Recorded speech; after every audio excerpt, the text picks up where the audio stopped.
दोस्तों education twin में आपका स्वागत है। तो आज हम मैथ के कुछ महत्वपूर्ण प्रश्न लेकर आए हैं। यह ग्रुप डी का ओरिजिनल सेट है। तो चलिए हम शुरू करते हैं। तो इसका पहला प्रश्न है, किसी वस्तु का क्रय मूल्य 5000 से 2000 कम है। डीलर इस पर 10% छूट देता है और इसके बाद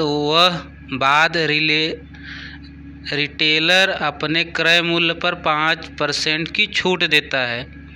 ग्राहक के लिए अंतिम विक्रय मूल्य कितना है, ये हमसे पूछा है कि अंतिम सेलिंग प्राइस कितना है, यह हमें बताना है। तो वस्तु का जो क्रय मूल्य है वह 5000 से 2000 कम। अगर हम 5000 से 2000 कम कर देंगे तो उसका क्रय मूल्य जो होगा वह 3000 होगा। तो किसी वस्तु का क्रय मूल्य 3000 है और उस पर डीलर 10% का छूट कर रहा है, यानी वस्तु 90% के बराबर हो गई। और इसके बाद रिटेलर ने अपने क्रय मूल्य पर 5% की छूट देता है, यानी वस्तु का मूल्य जो है वो 95% के बराबर हो गई और यही सेलिंग प्राइस है। तो यह दोनों जीरो से काट देंगे और यह दोनों जीरो, एक जीरो यह और एक जीरो यह काटेंगे। 3 का गुणा करेंगे 9 में हो जाएगा 27 और गुणा करेंगे 95। जब 27 का 95 गुणा करेंगे तो 2565 आएगा। तो इसका सही जो आंसर है वह ऑप्शन नंबर 4 है, 2565। अगला प्रश्न देखते हैं। अगला प्रश्न है, अंडर रूट में 1 माइनस कॉस थीटा बटे 1 प्लस कॉस थीटा का मान ज्ञात कीजिए। तो इसे हम हल करेंगे। पहले लिखेंगे 1 माइनस कॉस थीटा बटे 1 प्लस कॉस थीटा। तो हम इसका जो गुणा करेंगे तो इसका चिन्ह विपरीत करके, यानी 1 माइनस कॉस थीटा का नीचे गुणा कर देंगे और इतने का 1 माइनस कॉस थीटा का ऊपर गुणा कर देंगे। तो यह ऊपर जो आ जाएगा वह आएगा 1 माइनस कॉस थीटा, टोटल का स्क्वायर हो जाएगा क्योंकि यहाँ भी है 1 माइनस कॉस थीटा और यहाँ भी 1 माइनस कॉस थीटा है, और नीचे 1 माइनस कॉस थीटा और 1 प्लस कॉस थीटा। तो इसका मान हो जाएगा 1 माइनस कॉस थीटा स्क्वायर, क्योंकि a प्लस बी एक कोष्टक में है, एक कोष्टक में a माइनस बी है। तो उससे जब हल करेंगे तो a का स्क्वायर प्लस b का स्क्वायर हो जाएगा, यह अंडर रूट में हो जाएगा। जब हम इसे हल करेंगे तो अंडर रूट में आएगा 1 माइनस कॉस थीटा दोनों का स्क्वायर बटे, इसे लिख सकते हैं साइन स्क्वायर थीटा, क्योंकि साइन स्क्वायर थीटा का मान होता है 1 माइनस कॉस स्क्वायर थीटा। तो हम इसे हल करेंगे तो यह अंडर रूट से बाहर जब आएगा तो यह इसका वर्ग कट जाएगा और इसके भी पावर 2 ख़त्म हो जाएंगे। तो यहाँ आ जाएगा 1 माइनस कॉस थीटा बटे साइन थीटा। जब 1 के नीचे साइन थीटा होगा तो इसका मान हो जाएगा कोसेक थीटा, और जब कॉस थीटा के बटे साइन थीटा होगा तो माइनस कॉट थीटा होगा। ये इसका सही जवाब है, यानी जो पहला विकल्प में दिया गया है cosec square minus cos square theta, ये इसका सही जवाब है। अगला प्रश्न देखते हैं।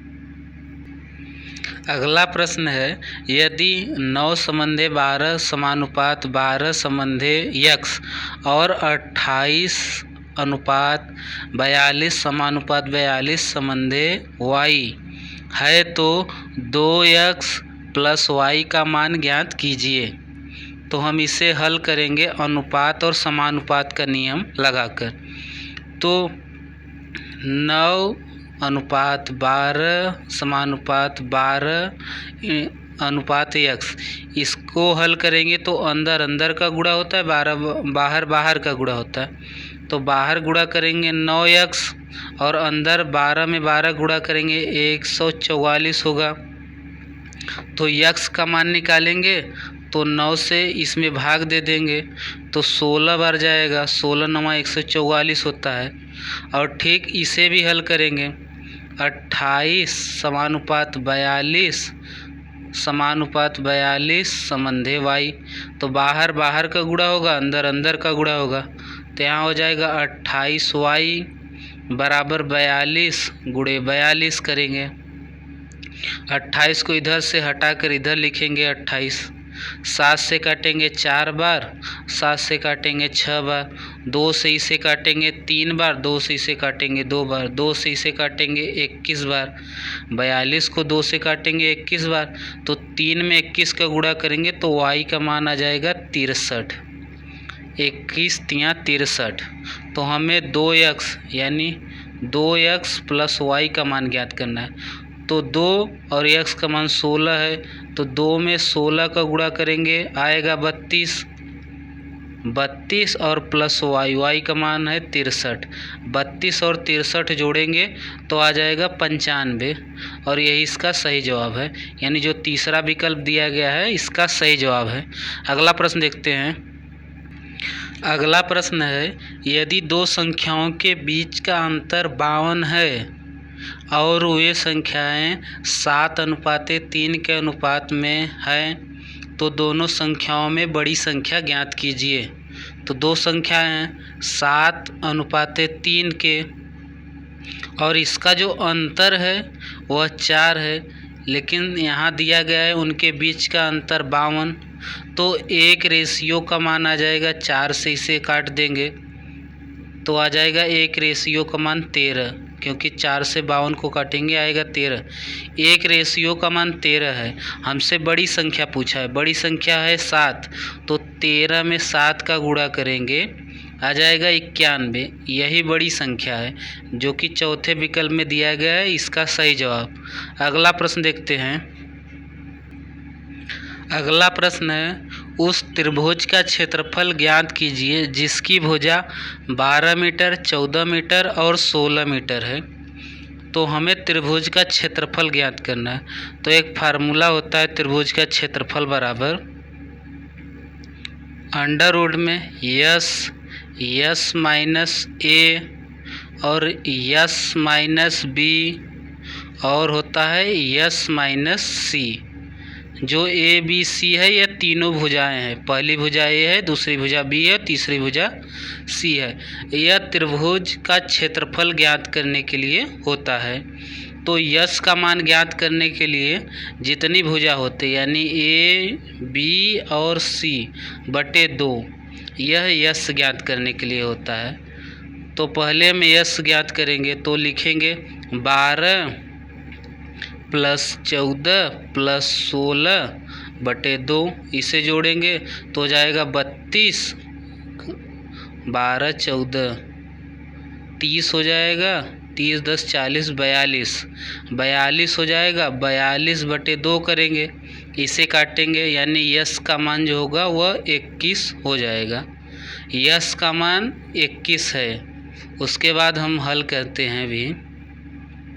तो फार्मूला था यस बराबर और क्षेत्रफल बराबर अंडर रूट में यस माइनस ए, यस माइनस बी और यस माइनस सी। तो हम पहले यस लिखेंगे। यस का मान निकाले थे 21 और 21 में जब ए का मान घटाएंगे यानी 12 भुजा घटाएंगे, 21 में 12 घटाएंगे तो आ जाएगा 9 और यस में 14 घटाएंगे तो हो जाएगा 7 और यस में 16 घटाएंगे तो हो जाएगा 5। तो हम इसे गुणनखंड कर लेंगे ताकि अंडर रूट से बाहर निकालने में आसान हो। तो यहाँ गुणा करेंगे 3 गुणे 7 21 हो जाएगा और यहाँ गुणा करेंगे 3 गुणे 3 9 हो जाएगा। यहाँ है 7, यहाँ है 5। तो अंडर रूट से बाहर निकालने के लिए 2 3 में से 1 3 बाहर निकालेंगे और 2 7 में से 1 7 बाहर निकालेंगे, यानी 3 और गुणे 7 अंडर रूट के बाहर होगा। एक अंदर 3 बचा है और एक अंदर 5 बचा है, तो अंदर गुणा हो जाएगा 15, यानी इसका सही जवाब होगा 21 अंडर रूट में 15, जो कि तीसरे विकल्प में दिया गया है, यही इसका सही जवाब है। अगला प्रश्न देखते हैं। अगला प्रश्न है 2.666 लगातार है प्लस 2.777 लगातार है को भिन्न के रूप में निरूपित कीजिए। तो यहाँ हम लिख सकते हैं 2.6 पर बार लिख सकते हैं, प्लस 2.7 पर बार लिख सकते हैं। तो इसे हल करने के लिए हमने बताया था, पहले 26 लिख लेंगे, जिस पर बार नहीं उसे घटा देंगे और बटे 9 लिख देंगे, और प्लस 27 लिख देंगे और जिस पर बार नहीं है उसे घटा देंगे और बटे 9 लिख देंगे। तो इसे घटाएंगे तो हो जाएगा 24 और इसे घटाएंगे तो हो जाएगा 25, इसके बटे 9 और इसके भी बटे 9। इसे जब एलसीएम लेंगे तो 9 नीचे आ जाएगा, यहाँ होगा 24 प्लस 25, इसे जोड़ेंगे तो हो जाएगा 49 बटे 9। ये इसका सही जवाब है। ऑप्शन नंबर 4 इसका सही जवाब है। जिसको ये प्रश्न न आता हो, हमने पिछली वीडियो में इसके सॉल्यूशन बहुत आसानी से बताया है। अगला प्रश्न देखते हैं। अगला प्रश्न है, एक ट्रक 60 किलोमीटर प्रति घंटा की चाल से शहर P से शहर Q तक की यात्रा करता है और उसी मार्ग से 100 किलोमीटर प्रति घंटा की चाल से शहर P तक वापस लौटता है। यदि दी गई यात्रा में ट्रक का औसत चाल कितनी है, यह हमसे पूछा गया है। तो जो औसत चाल होता है उसका फार्मूला होता है, औसत चाल बराबर होता है 2x प्लस वाई। जो x है वो पहली चाल है और जो y है वो दूसरी चाल है। तो हम औसत चाल निकालेंगे।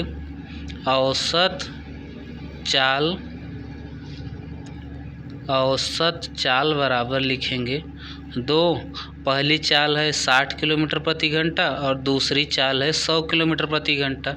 इसे जोड़ेंगे 160 आ जाएगा। यह 0 से यह 0 कट गया, 2 से काटेंगे इसे 8 बार, 2 8 16, फिर इसे काटेंगे 4 से काटेंगे 2 बार और 4 से काटेंगे 25 बार। इसे 2 से काटेंगे 6 को 3 बार और 3 का 25 में गुणा करेंगे तो आ जाएगा 75 किलोमीटर पर घंटा। इसका जो पहला ऑप्शन है 75 किलोमीटर प्रति घंटा, यही इसकी औसत चाल है। अगला प्रश्न देखते हैं। अगला प्रश्न है कि A 100 अंडे 4 मिनट में गिन सकता है, जबकि B उतने ही अंडे 5 मिनट में गिन सकता है। यदि वे एक साथ मिलकर 450 अंडे गिनने के लिए काम करते हैं तो उन्हें कितना समय लगेगा। हमसे टाइम पूछा गया है दोनों। मान लीजिए हमने A को 100 अंडे गिनने के लिए 4 मिनट लगता है। 1 मिनट फिर से बताते हैं। 100 मतलब 4 मिनट में वह 100 अंडे गिन लेता है A, तो 1 मिनट में वह गिनेगा 100 में 4 का भाग देंगे, यानी 1 मिनट में वह गिनेगा 25 अंडे। A 1 मिनट में 25 अंडे गिनेगा और B जो है वह 5 मिनट में 100 अंडे गिनता है, यानी 1 मिनट में 20 अंडे गिनेगा। हमसे A और B दोनों से काम कराता है, तो हमने देखा 1 मिनट में 25 A ने गिना और 20 B ने गिना, यानी 1 मिनट में इन दोनों मिलकर 45 गिन ले रहे हैं। 1 या मिनट मान लीजिए, 1 मिनट में 25 अंडे A गिन रहा है और 20 अंडे B गिन रहा है, तो 1 मिनट में 45 अंडे गिन रहे हैं। तो हम इसमें अगर 1 में 10 का गुणा कर दें और 45 में भी 10 का गुणा कर दें, यानी 450 अंडे गिनने के लिए उसे 10 मिनट का समय लगेगा, यानी जो चौथा विकल्प है 10 मिनट, ये इसका सही जवाब है। अगला प्रश्न देखते हैं। अगला प्रश्न है, वर्तमान में मेरे पिता की आयु मुझसे 25 वर्ष अधिक है। 5 वर्ष पहले हमारी आयु का योगफल 39 वर्ष था। मेरी वर्तमान आयु ज्ञात कीजिए। तो पहले हम इसे हल करते हैं कि 5 वर्ष पहले हमारी आयु यानी मेरी आयु और मेरे पिता की आयु 39 वर्ष था।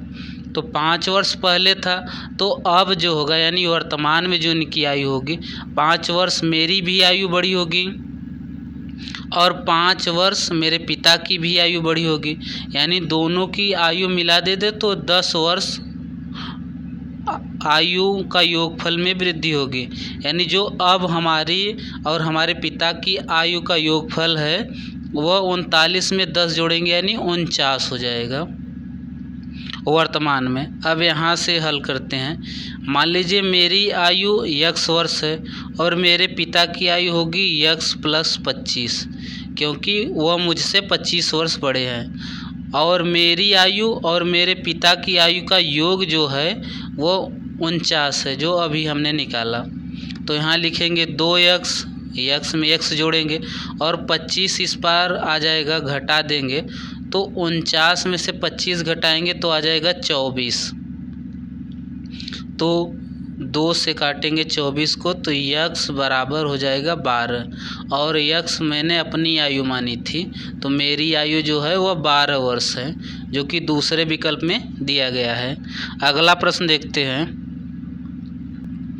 अगला प्रश्न है, एक टेलीविज़न की कीमत एक प्रिंटर की कीमत से 35,000 कम है।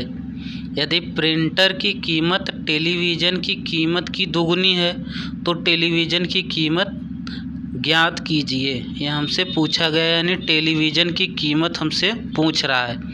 तो मान लीजिए हमने टेलीविज़न की कीमत x रुपये मान लिए और यह पढ़िए कि जो प्रिंटर की कीमत है वह टेलीविज़न की कीमत का दोगुनी है। यानी जो प्रिंटर की कीमत होगी वह 2x हो जाएगी।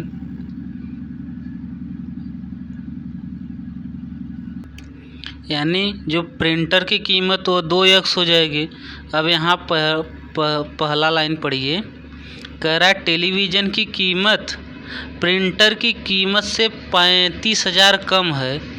यानी जो टेलीविज़न की कीमत है वह प्रिंटर की कीमत से कम है, यानी इसका जो अंतर हो जाएगा वह 35,000 के बराबर हो जाएगा।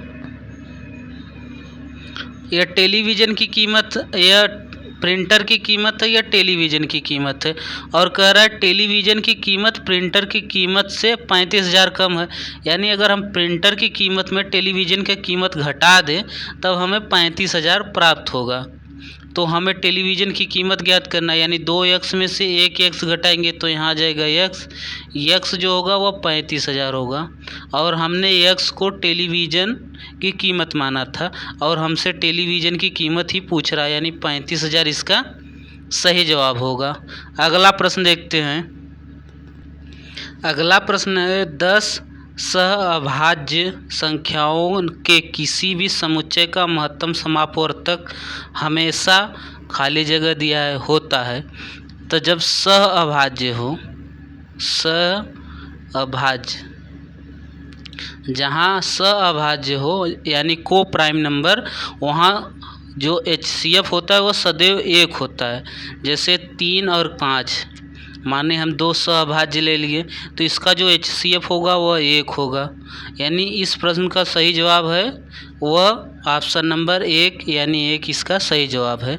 अगला प्रश्न देखते हैं। अगला प्रश्न है, 0.0486 भागे 0.002 का मान ज्ञात कीजिए। तो हम इसे हल करके दिखाते हैं। पहले लिखेंगे 0.0486, इसके भागे 0.002। तो इस दशमलव को हटाएंगे, जो नीचे वाला दशमलव इस दशमलव को हटाएंगे तो ऊपर 1000 से गुणा करेंगे, क्योंकि 3 संख्याएं हैं, और इस दशमलव को हटाएंगे तो नीचे 4 0 लिखेंगे 10,000। तो इसे हल करेंगे तो 3 0 3 0 से कट गया, 2 से इसे काटेंगे तो हो जाएगा 2 2 चौकाट 2 तिहाई 6 और इसमें 10 का भाग देंगे यानी 24.3 इसका सही जवाब होगा, जो कि पहले विकल्प में दिया गया है। अगला प्रश्न देखते हैं। अगला प्रश्न है 2 डिब्बों में 7:5 के अनुपात में चॉकलेट है। यदि दोनों डिब्बों में चॉकलेट की संख्या का अंतर 28 है तो अधिक संख्या वाले डिब्बे में चॉकलेट की संख्या ज्ञात कीजिए। तो चॉकलेट जो है वह 7:5 में है और इसका अंतर जो है वह 2 है, लेकिन इसका अंतर दोनों संख्याओं का अंतर 2 है और इस प्रश्न में दिया गया है कि दोनों डिब्बों में चॉकलेट का जो अंतर है वह 28 है, यानी 1 रेशियो का मान होगा वो 28/2। 28/2 करेंगे यानी 14।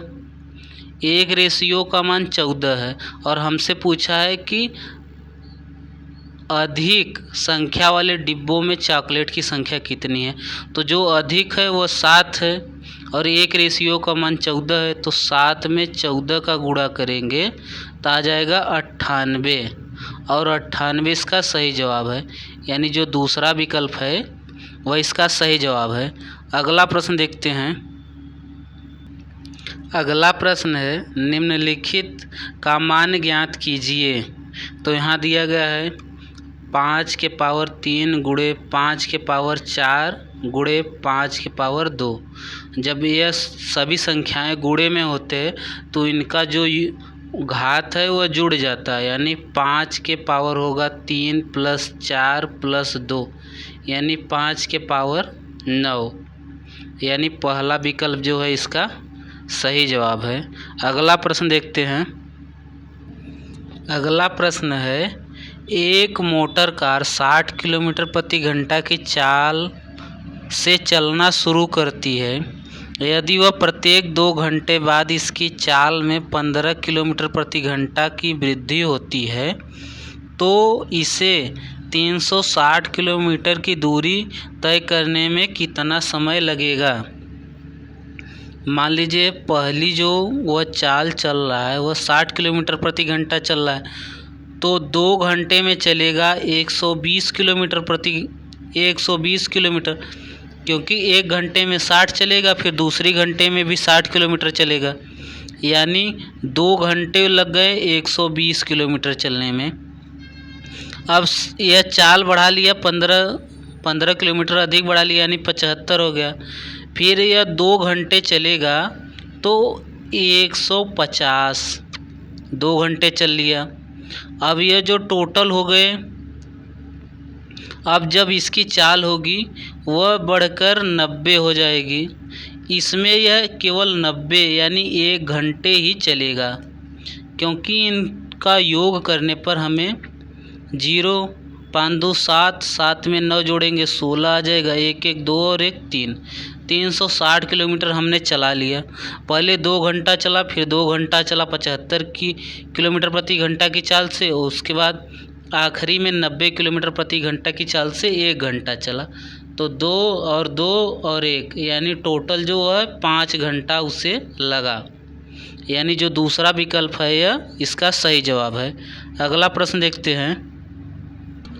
अगला प्रश्न है यदि x और y संख्या 115 XY के एक ऐसे 2 अंक हैं कि यह संख्या 90 से विभाज्य है, तो x + y का मान ज्ञात कीजिए। यानी हम इसे लिख सकते हैं 115 x और y, यह जो है वह 90 से विभाज्य है। 90 से विभाज्यता का नियम, मान लीजिए हम यहाँ y के जगह पे 0 रख देंगे तो 0 से 0 कट जाएगा, और 90 से विभाज्यता के नियम 9 और 10 से विभाज्यता का नियम, 9 गुणे 10 करेंगे तो 90 हो जाएगा। तो 9 से विभाज्यता का नियम है कि सभी संख्या का योग जो है वह 9 से कटना चाहिए, और 10 का विभाज्यता का नियम यानी किनारे में लास्ट में एक जीरो होना चाहिए तो वह 10 से कट जाएगा। तो y को हम 0 मान ले रहे हैं, तो ये x को हम मानेंगे 2। तो 1 2 और 5 2 7 2 9, यानी 9 + 0 यानी 9। तो 9 जो है वो विभाज्यता का नियम कहता है कि सभी संख्याओं का जो योग है वह 9 से कटना चाहिए। इसीलिए हमने x का मान 2 रखा। 2 रखने पर यह सभी संख्याओं का योग जो है वह 9 से पूरी तरह कट जाएगा। तो हमें मालूम चल गया x का मान 2 है, y का मान 1 है। तो हमें x + y ज्ञात करना है। तो 2 में 0 जोड़ेंगे तो 2 ही आएगा, यानी इसका सही जवाब जो है वह 2 है, जो कि चौथे विकल्प में दिया गया है। अगला प्रश्न देखते हैं। अगला प्रश्न है, किसी रियायती बिक्री में 10,490 के अंकित मूल्य वाली एक साड़ी अब 9,441 में बेची जाती है।